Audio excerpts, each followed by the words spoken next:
Hi, I'm Sandy from Bublee Art Dolls, and I'm showing you today how to make an invisible finish for your doll pieces. So here in this example, I have 9 stitches in my last row, 1, 2, 3, 4, 5, 6, 7, 8 and 9, and the aim is to keep those 9 stitches with the same shape and the same size, so we will not get confused where to introduce our hook when joining our legs or arms, etc. So cut the extreme of the yarn like this and just pull it from the last loop you have on your hook like this and thread a needle with that yarn in this way. Now we are going to work with the next 2 stitches after the final stitch, so these 2 here, 1 and 2. Introduce the needle under the second stitch from inside to out, because we are working with the wrong side out, and pull it like this. Now introduce it in the final stitch of your row in this way, taking these 2 loops here,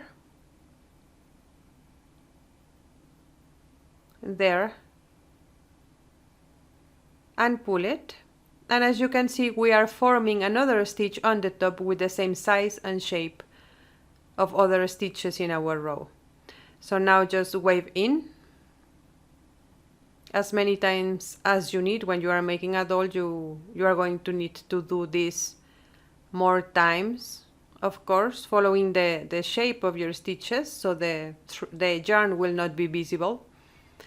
And there you have perfect finishing. Every stitch on my row looks the same. That's perfect for me when I need to join legs.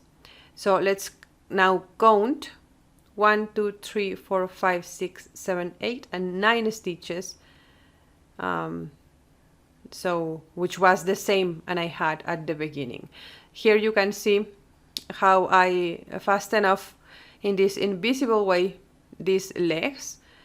Having a perfect edge on my legs is so useful when I need to join my legs and continue working with the hips of my doll, because working that specific part of a doll requires an extremely exact counting of the stitches, final stitches that you have on every leg.